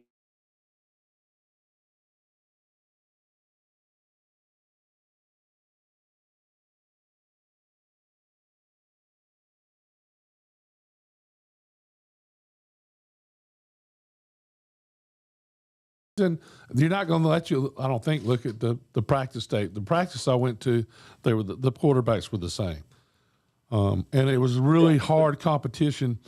And Alabama has some different defensive pieces they've brought in that are going to make a huge difference on the defensive line. I believe, anyway. You know how that goes. No. But see, defense, though, if you've got a rotation of guys, they can play better than their talent because you can keep guys fresh and just have them go 1,000%. I mean, that's what the Tennessee Titans are doing this year. And, they've only got one guy that's a superstar NFL player on the Titans, but the rest of the defensive line are really good at getting upfield, and they got a whole bunch of them, right? The offensive line is where you really need to have chemistry and stuff. But from a quarterback standpoint, it's interesting what you just said, Wes, that when you watch actual practice, the quarterbacks look the same. The reason for that is that typically if you've got a young quarterback who's close to the experienced quarterback, coaches will put the young quarterback in there because the experienced quarterback has already done his major improvement, and the young guy has a lot better to get. And you usually have to be clearly better if you're the experienced guy to win the starting job over the younger guy. And behind an offensive line that's a work in progress, you would think that a guy like Russell, who, is the dynamic dual threat, would have a better chance of extending plays and converting third downs and things like that when things break down than a pocket passer who's more of a pocket passer. Austin Mack, I mean, he can move, but it's a different kind of a guy. And that's another reason what you said about the receivers is interesting too, Wes, because when you've got a pocket passer, that guy needs to be able to distribute really well. And it sounds like your space. A lot of the guys that are unknown to most fans are stepping up in practice and looking good. Well, that means the pocket passer Mount, who knows where to go with the ball, can maximize those guys' skills. But then if Keelan Russell is doing the same thing, then you add to it his ability to run, and it looks like he may end up being the guy. We'll find out. There's a lot of practice left before they make a decision. But I'd be surprised, frankly, if it's not Russell to start the game or to start the season, or at least if Austin Mack starts, that they have packages for Russell to see how he handles it. I would agree with you 100%. Yeah, I was thinking after the 8A game, it was so, and then what I saw in practice, which it seemed like to me when Austin, when his first or second or even third guy was covered or he didn't want to throw it, he struggled rolling out and throwing it against his body, especially. Russell made some people look like they were silly out there. They also have a young running back from Huntsville, Texas, that I think is going to be coming out of the backfield on passing downs. It has a lot of wiggle. Last year, Trevor, they couldn't make anybody miss, even when they got everybody blocked. Yeah. I mean, there's two people unblocked on every play, and they couldn't make a guy miss to save their lives. And I think they got these two freshmen are going to be able to do that. You made a great point last year at one point where we talked, Wes, that, a lot of people were blaming the offensive line for the shortcomings of the yards per carry, rushing yards per game, et cetera, for Alabama. But you made a great point that a lot of times there was a hole and the running back just didn't hit it. It happened a lot. But, I mean, and you know how I played on a bad team in Tuscaloosa. We were the next year we led the league in rushing. We were last in rushing that year. So I know what has to be done to change that. But in that year, we couldn't make anybody miss either. I mean, we'd have 10, and you've probably had games where you had trouble moving the ball, and there 10 people would be doing their job, and just one guy missed their block, and that guy would make the tackle. And it only takes one guy on offense messing up. One guy. Yeah. Yeah, no, you're right about that. But see, a great running back that can hit the hole fast. Oh, yeah. Can make an offensive line look a whole lot better. And I remember that would have been Bobby Humphrey. Who's who that was the next year. There you go. Well, you remember Dalvin Cook at Florida State? Oh, yeah. About 10 years ago now, I guess. I remember Florida State at the time had offensive line troubles is worse than Alabama has had the last couple of years. Really bad, right? And all of a sudden, Dalvin Cook shows up, and it looked like the offensive line got dramatically better. So I went to do a breakdown on how improved the Florida State offensive line was, and come to find out they weren't doing any better than they were doing before. It's just that when the little crease opened up, Cook hit it so fast with so much power that he was through it before the defenders could stop it. And then it was close, right? But, this is where, it's not always the offensive line's fault. Certainly the offensive line can be better, but, there's a lot of things going on. The thing about Ryan Grubb, though, offensive coordinator, is that, he doesn't necessarily focus on a dominant running game first. I think that's what caused him to leave the Seattle Seahawks. His passing game was really good at times there, but the running game just didn't get it done at the NFL level. Part of that was differences in NFL defenses and stuff. And I don't want to say that Ryan Grubb doesn't want to run the ball. Of course he does. But when you look at the passing game, and when you look at the receivers that you've talked about, Wes, they've got some interesting young pieces at tight end, including Kalen Edwards, who didn't play a whole lot last year, but he was all SEC freshman tight end, for goodness sake. So they've got some guys that can move around. And this passing attack that Grubb and Kalen DeBoer use is really hard for college defenses to prepare for, because it uses tons of formations and motions and personnel groups. In the NFL, defenses have all day, every day, for coaches to teach them how to recognize and deal with all these formations and motions. But in college, you got 20 hours a week. That's it. I think that's part of the reason I think that Ty Simpson ended up with a year that was good enough to put him in the NFL in the first round. But I'm really interested to see that. I mean, I think a lot of Alabama fans are thinking, okay, we got to get the running game back to the grinding, dominant, physical game of Alabama teams past. And I don't think they're going to be that. Not this year. I think they'll. I agree with that. Yes, I agree totally. They just need one guy. Has a chance to be really good. I remember watching the Oklahoma tape, and first game or second? This first game, and if they make one person miss, maybe 7 times, it's a touchdown. They were just blitzing every down, and they could not pick it up to save their life. Sometimes it'd be the offensive lineman, just simple stuff, stepping with the wrong foot. Getting a head across, the little things. And then the backs played horrible in that game. I mean, they couldn't pick up a blitz to save their life. And when they were in the right position, they get run over. It was an embarrassing performance offensively in that game. And Ty really kept them in the game. Because when they did give him time, he made Oklahoma pay. But they didn't give him a lot of time in that game, that's for sure. So you say Ryan Coleman Williams looks good right now. I'm worried about that because it seemed like his freshman year he made he made a reputation on one play. Right? It was against Georgia. And, I did a breakdown on that play because everyone said how great Ryan Williams was, and give him credit. He did what he needed. He ran the wrong route. Play. Oh, did he really? Yeah. Oh, 100%. Oh, man, I didn't know that. But I know the defender was horrifically bad. Yes. It was that play was not great offense. It was terrible defense. And when he caught the ball, and he outraced the defense 75 yards for a touchdown. And so, that's really good. But that's how he kind of burst onto the national scene. And, of course, you mentioned that last year he dropped, like 13% or something like that, really high drop rate. So he's going to have to be a guy that's really going to need to step up as an effective receiver and as a leader in that room. He looks like it. His body looks totally different. He looks, he looks good. He looks like a college football player now.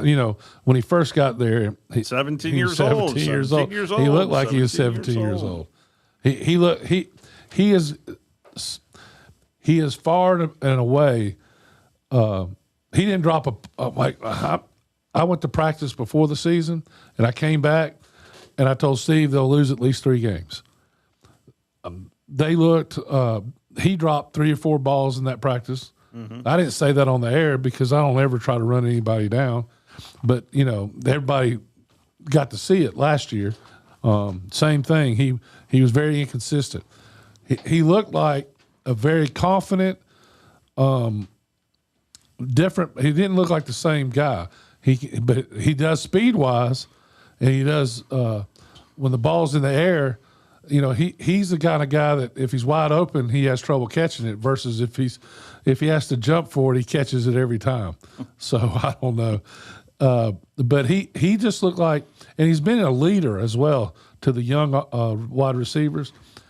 And it was the whole practice, I was shocked. The physicality of the practice, the way the receivers played, the way the quarterbacks played. And I came back and, the whole key was what you said first, though. They got 2 guys. And we know that as offensive linemen, especially young ones, they can play great for 4 quarters, and that last 10 plays, they just get abused because you don't know what you're going to know in that 5th year, 6th year guy or 30-year-old. Some of them have been playing a long time. And they know what to do when Quit picking on those BYU guys. No, I'm not talking about BYU. Everybody's gone to that model, Trevor. Yeah, that's why Congress is getting involved. It's BYU's fault. But no, you're right about that, though, and that's why we talk all the time about what criteria coaches use to choose a quarterback in a quarterback competition, and this time with Alabama, it may well be the offensive line making the decision. If the offensive line is really an improved running group and an outstanding pass protecting group, Austin Mack has a better chance to start. But if they're not providing a whole lot of protection, and if the running game isn't going with the running backs the way it should, like it didn't last year, then all of a sudden you've got a guy in Russell who can run. And the offensive line may end up dictating who starts at quarterback. Finally, Trevor, we started the show with John McClain, and this is his 50th season covering the National Football League, and he went into training camp stories. So I'd like to give the floor to you of your best training camp story, sir. Be it your first year there with New England. Was that Raymond Berry, I think, as head coach, or you tell me? Yes, it was Raymond Berry. Well, there's a bunch of good training camp stories I've got. When I learned how to be a man in the NFL in training camp, because first I didn't know how to be a man in the NFL. And after that, I fought every day. Yeah. But the one I'll tell you now, just from interest of time, we can pick it up later another time, is how I got my nickname in the NFL. I am a 6th-degree black belt in football fights. I mean, I know what to do, what not to do. I can walk up to a guy that I'm having a football fight with. He's squared up on me. His chin strap is buckled, and I can take his helmet off his head and either hand it back to him or throw it across the field. And he can't do anything about it. Buckled chin strap. I know how to do football fights. And so the way I got my nickname, I was playing in Washington, now the Commanders, before it was named a different thing that I don't know that we can say anymore. And whenever there'd be a fight in training camp between an offensive and defensive lineman, if the offensive lineman had the edge or if it was even, I would just let him fight. But if it looked like the defensive lineman got the edge over our guy, I would step in and pretend like I was kind of breaking up the fight, but I really wasn't.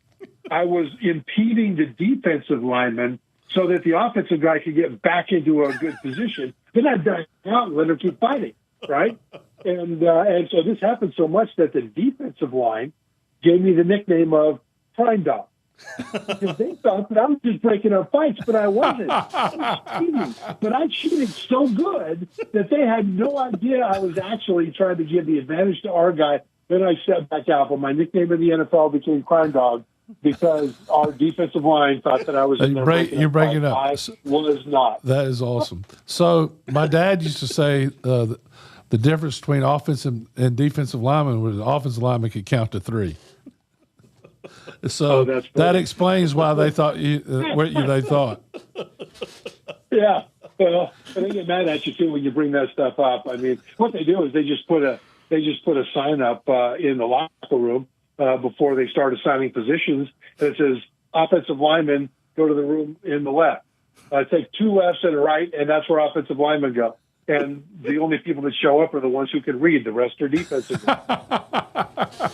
100%. Well, Wes and John both got a kick out of it. I don't know if you watched Hard Knocks last night, but they're doing the Seahawks. And it was about midway through the show, Coach McDonald said this. 90 minutes? We will not. We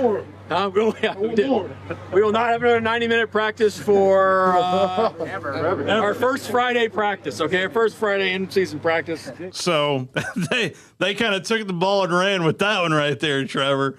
Well, he said they were not going to have a 90-minute practice? Not going to have another one. That, because it is so oppressively hot up in the upper northwest. In that is Seattle. Yeah, no, it's tough up there. You know what? It might sprinkle rain too, which, would unduly cool them off. That 90 whole minutes, man. I mean, I love to make fun of these guys because now you can't do 2-a-days twice in a row. You can only have a limited number of 2-a-days in a week and over the course of the entire we used to do 2-a-days every day. Every day. 2.5-hour practices, full pads, full contact. It was just miserable. And there was and fighting, like you said. Like the first thing they taught me is how to fight without getting kicked out of the game. Yeah. Oh, no. No, you're right about that because there's a method to that one too. Yeah. You provoke the other guy so that he's the one that throws the punch. Yeah. Right. You just if you throw from your chest, they don't kick you out. If your fist goes behind your ear, you're gone. Which makes so you can double punch the guy right in the face as long as it doesn't go behind. If you don't rear back. Okay. Well, see, that's good. That means you just got to hit him quick. Take some hobby lessons for that reason. Listen, man. Listen, I've provoked a bunch of fights in NFL games, and I've gotten guys kicked out. And it's always fun because as they're walking off the field, you're looking at them, and they know you're looking at them, and you're laughing at them. They know you're laughing at them. But you know what? The problem in the NFL is they cut down the number of preseason games. Yeah. They're cutting down on full pad practices, and I think that's terrible. I think it's hurting them. First of all, because you're not ready physically for the start of the season. And also it's terrible for young players that might develop and show that they should make the team and might have a great career, but there's not enough preseason inventory anymore, and they don't have enough full pad practice, in practice in order to show what they can do. You don't have as much time to develop your backup quarterback, which you're probably going to need to be ready to go at some point in the season. I think there's all kinds of reasons why it's bad, not just to be so limited in full pad practices, but, to cut back on preseason games. And the same thing in college. You don't have preseason games, but,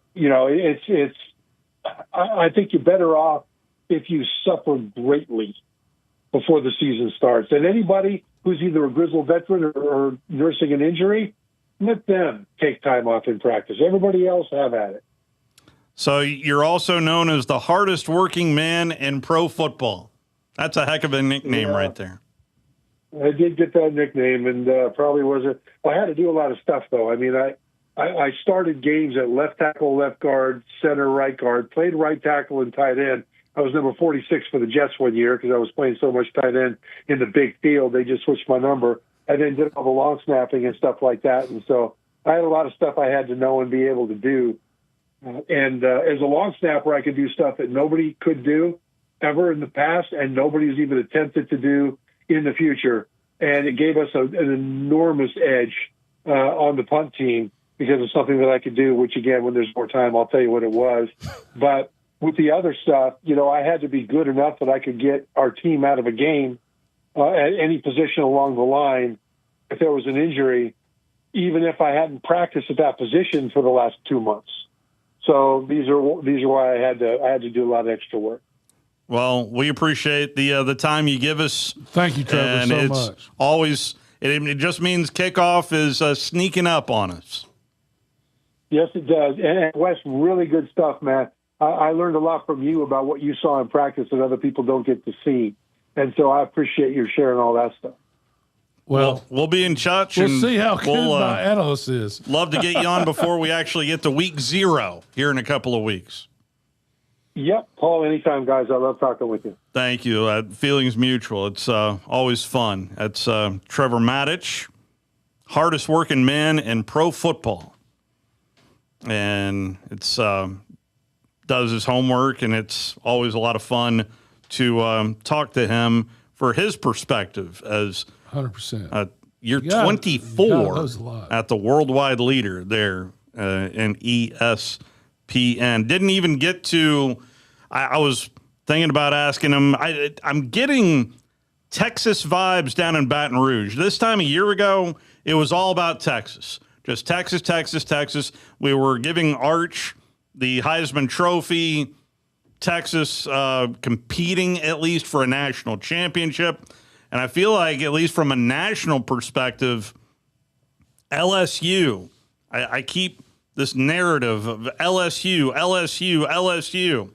Well, one thing that I'd like to play before our first time out is one of the questions asked, and I think this was by Ron Higgins, and it was about a running quarterback in the system for Lane Kiffin.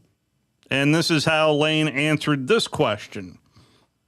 How comfortable, I guess, are you going to ramp up Sam to the point where you're comfortable in calling runs for him and turning him loose? Because I think we still want to be careful with the foot. Yeah, I don't know that I have that answer right now for you. I think that there's so much that goes into that, of the game plan of who you're playing, what defense they play, how's your running back or running backs running, what's the exact situation in the game. So that's too hard to answer.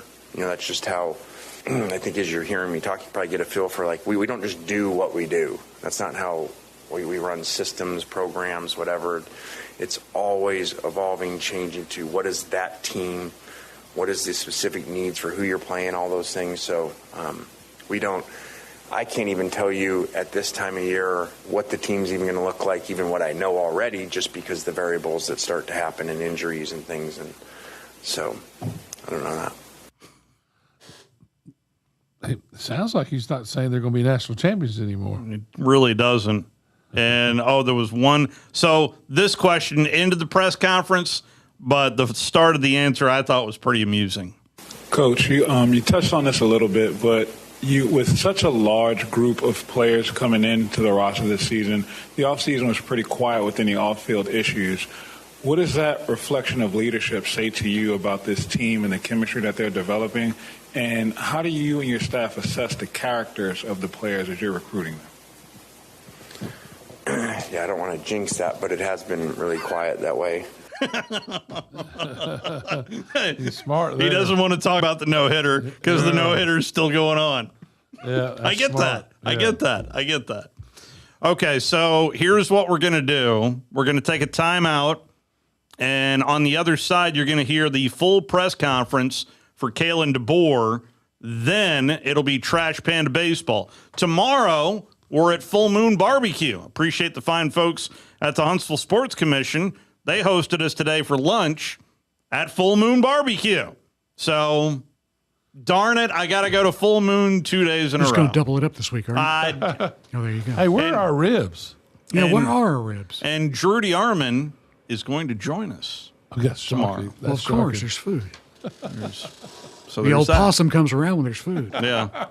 Highly entertaining. I'm trying to make that work, by the way, just calling it possum. A highly entertaining show. If you missed any part of John McClain, as well as Big C, who we're going to try to get him to write a book, and Trevor Maddich as well. We'll have that posted up here shortly. You can always go on to our website, 977ESPN.com. Listen to all of our shows. I'm producing as fast as I can. There you go. And then don't forget about The Point with Bill Crawford every weekday, 2 to 4. 2 to 4 over on Talk Radio WZZN. Got some good guests there, too. I had a nice conversation with, tomorrow we'll be talking to the folks at the Greater Huntsville Humane Society. Good. You too Good. can have your own Ollie the Wonder Dog just by let's join us tomorrow. I've got a cat and a dog, both from the Huntsville Humane Society. We'll see, there you go. So do a good thing, adopt a pet. Join us tomorrow to find out how. Take a time out. Kalen DeBoer is next.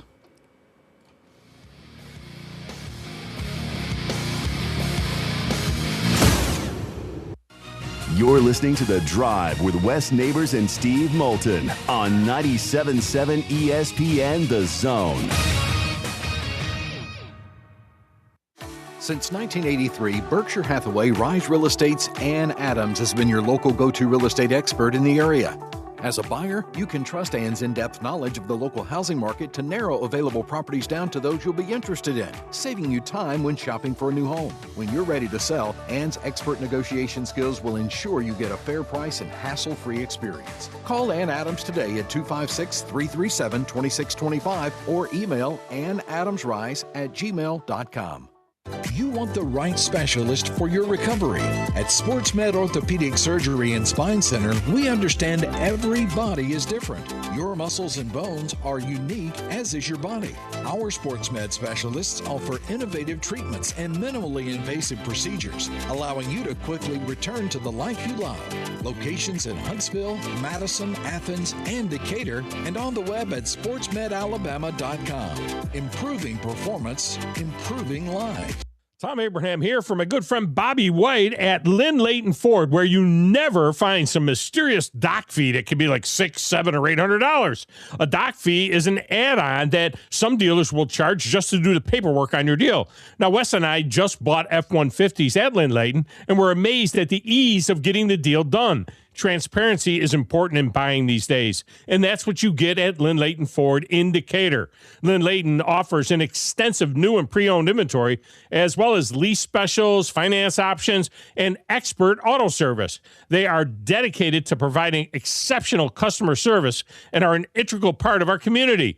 Believe me, it is worth the short ride over to Decatur to see what Lynn Leighton Ford has to offer, just a mile west of the Beltline on 6th. At Lynn Leighton, there are no mystery fees, just great prices. It's the Lynn Leighton way.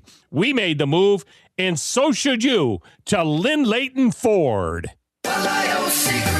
TLG's Next Level software team tackles your automation bottlenecks, saving our customers precious time and money.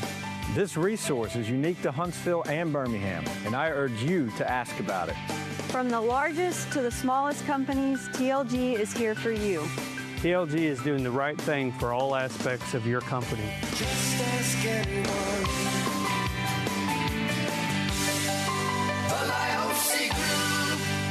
Normally, when you call a roofing company, all you hear is, you need a new roof. Not when you call Fleming Roofing and Restoration. Since 1965, the folks at Fleming have been focused on what you need, whether it's an easy repair or a full roof replacement, commercial or residential. And when it comes to storm damage, you want Fleming on your side. They know all the ins and outs of insurance claims and will guide you through the entire process. Log on FlemingHSV.com and book your free estimate today. Fleming Roofing and Restoration. We show up. Welcome to Southern Wagyu Steakhouse and Meat Market in Huntsville. From hand-cut premium steaks and chef-crafted Southern favorites to phenomenal made-from-scratch desserts and restaurant-quality meats you can take home. Every meal is made with passion and served with genuine Southern hospitality. Join us for lunch or dinner. Attend a monthly 5-course supper club or stop by to stock up your grill. You'll see that we deliver excellence from prep to plate. Southern Wagyu Steakhouse and Meat Market, corner of Highway 72 East and Jordan Road. Come taste the difference.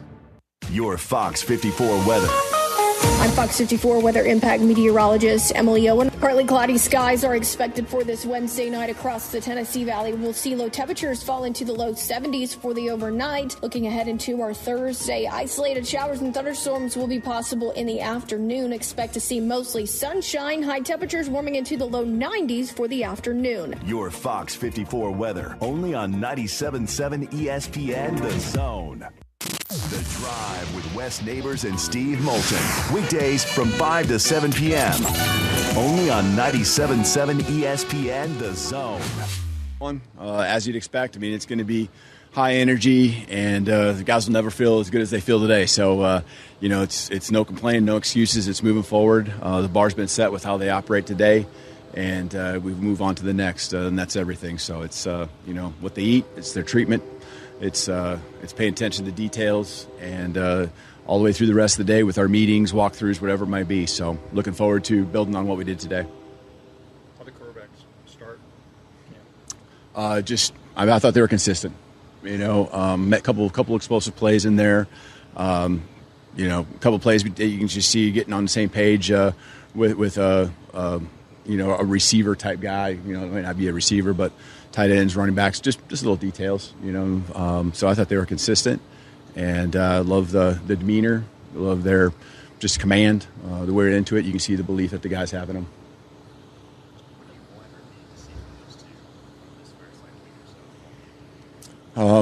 We talk about response. Someone's going to win a play every down, right? So there's going to be something when you're going against each other, and you just try to make that as game-like as possible. And so, what's the response? And that's a lot of football, and the momentum, getting it on your side and keeping it on your side. And, there's going to be plays that don't go your way, but what's it look like? How are you coming together?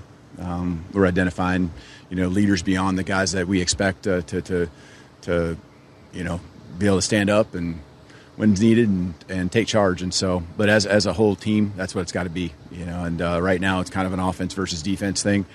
So you're trying to, at the same time, build the belief and confidence in each other while you're really trying to ask the one side of the ball to just kick the other side's ass, all day. So, is there anybody who's starting camp on the sidelines either for injury or discipline reasons? No, nothing for discipline.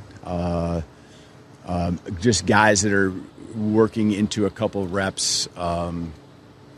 It's really nothing major. So it's more of just guys that we're trying to see. Danny Lewis, for example, would be a guy just making sure as we work into the physicality now and everything. It's been a long road for him for a couple of years. And so he's in as good a spot as he's been since really after the bowl game in 2024. And so, just trying to be careful with where he's at, making sure he can manage it. I thought he did a good job today. So there's a couple guys just like that. This team isn't picked to finish as high as maybe what this program is used to. Do you think the guys pay attention to that? And then over the past day or so, have you felt a sense of motivation to move people home? Yeah, we are definitely aware.